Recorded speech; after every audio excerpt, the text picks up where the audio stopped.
For years, the world has watched, copied, replayed, and reinvented one particular dance move associated with Bruno Mars. A pose that looks effortless, playful, almost spontaneous, yet somehow magnetic enough to transcend language, culture, and generation. The move, often captured in a semi-crouched stance with one arm extended in a confident point, has resurfaced again and again on social media, from polished studio recreations to raw, joyful street performances. What once seemed like a simple groove has now been revealed as something far deeper, a carefully layered expression of history, personal memory, musical philosophy, and cultural homage. This dance did not emerge from a vacuum. It was born at the intersection of Bruno Mars' artistic DNA, a lifetime of musical immersion, and a deliberate rejection of overcomplication in pop performance. While the modern pop landscape often celebrates explosive choreography, rapid cuts, and hyper-technical routines, Bruno Mars has consistently moved in the opposite direction. His approach has always been about feeling before form, groove before spectacle. The now iconic dance move is perhaps the purest distillation of that philosophy. Behind the scenes, those who work closely with Bruno Mars describe his creative process as intensely nostalgic yet forward-thinking. He is known to draw inspiration from classic performers, artists who commanded stages long before social media metrics or viral algorithms existed. Legends of funk, soul, and early pop did not dance to impress. They danced because the music moved them. Their movements were extensions of rhythm, not visual distraction from it. The revelation behind this dance lies in that lineage. It is not meant to be perfect. It is meant to feel alive. According to collaborators, the earliest version of the move appeared during informal rehearsals, long before cameras were rolling. While experimenting with beats and tempos, Bruno Mars reportedly slipped into a low, relaxed stance, pointing outward in rhythm, almost as if marking the beat in the air. There was laughter in the room, but also immediate recognition. Something about the motion felt right. It was casual but commanding, humorous yet confident. It didn't demand attention, it attracted it. What makes the dance so compelling is its paradoxical nature. On the surface, it appears easy. Anyone can point. Anyone can crouch. And yet, when people try to replicate it, many discover that the magic lies not in the steps but in the attitude. The timing must be loose but intentional. The posture must be relaxed but grounded. The expression must suggest confidence without arrogance. These are qualities that cannot be choreographed in count alone. They must be felt. This is where the unexpected inspiration truly reveals itself. The dance draws heavily from everyday movement, gestures seen in neighborhoods, block parties, schoolyards, and living rooms. Bruno Mars has often spoken about growing up surrounded by music not as a distant art form, but as a living presence woven into daily life. Dancing was never about performance first. It was about connection. The pointing gesture, in this context, becomes symbolic. It is not pointing at someone. It is pointing outward, inviting the world into groove. Cultural historians and dance analysts have since noted similarities between this move and classic funk-era dances of the 1970s and 1980s. In those eras, dancers emphasized grounded stances, bent knees, and expressive upper body gestures. These movements reflected the music's emphasis on rhythm, bass, and groove rather than melodic flamboyance. By channeling this style, Bruno Mars was not copying the past, but conversing with it. The dance becomes a bridge between generations, familiar to older audiences and fresh to younger ones. Another layer of inspiration comes from humor.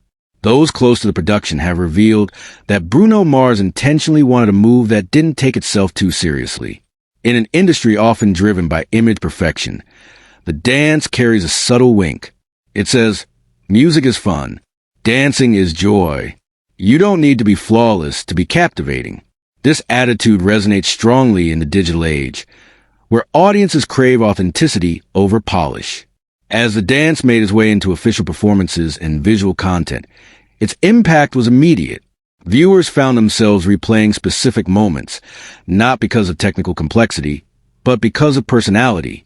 The move became a visual hook, a signature that viewers could instantly recognize even without music. Over time, it detached from its original context and took on a life of its own, appearing in fan videos, parodies, sports celebrations, and everyday moments captured on phones. Social media played a crucial role in amplifying the dance's reach, but it did not create its appeal. The dance thrived online because it was adaptable. It looked just as powerful on a concert stage as it did on a narrow sidewalk or rooftop.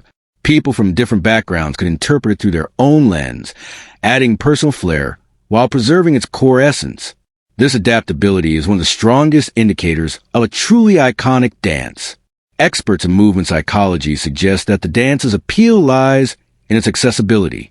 Unlike routines that require athletic ability or extensive practice, this move invites participation. It lowers the barrier between performer and audience. When someone watches it, they don't think, "I could never do that." They think, "I want to try that." This psychological openness fuels repetition, imitation, and ultimately, virality. Years after its debut, the dance has reemerged in unexpected places. Street performers recreate it against urban backdrops. Travelers perform it in scenic locations. Everyday people incorporate it into celebrations, jokes, and spontaneous moments of joy. Each time it reappears, it carries echoes of its origin while gaining new meaning through context. This constant reinvention keeps it alive. The revelation of its inspiration has also shifted how fans view Bruno Mars as an artist. It reinforces the idea that his genius lies not in chasing trends, but in understanding fundamentals. Rhythm, feel, human connection. The dance embodies these principles more clearly than any technical breakdown ever could. It is choreography stripped to its emotional core.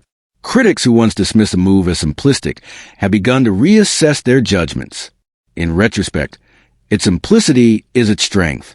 In a world saturated with content competing for attention, the dance cuts through noise by being honest. It does not overwhelm. It invites. It stays. There is also a deeper cultural implication. The dance challenges the hierarchy of performance value. It suggests that meaning does not always come from complexity, and impact does not always require extravagance. Sometimes, a single well-timed gesture can say more than 100 intricate steps. This philosophy aligns closely with the musical minimalism that defines many of Bruno Mars' most successful works. As discussions around the dance continue, one thing becomes increasingly clear. Its legacy is not confined to one song or era. It represents a moment where pop culture collectively remembered something fundamental, that music and movement are, at their core, communal experiences. The dance belongs as much to the people who perform in their own spaces as it does to the artist who first embodied it. The unexpected inspiration behind the move, drawn from everyday life, musical history, humor, and human instinct, explains why it has endured. It was never designed to be timeless, yet it became so by accident, or perhaps by truth. In revealing its origins, we uncover not just a story about a dance, but a reminder of why we dance at all. Years may pass, trends will change, and new viral moves will come and go. But this dance, grounded in authenticity and groove, will likely continue to resurface, pointing outward, inviting the next generation to step in, feel the rhythm, and make it their own.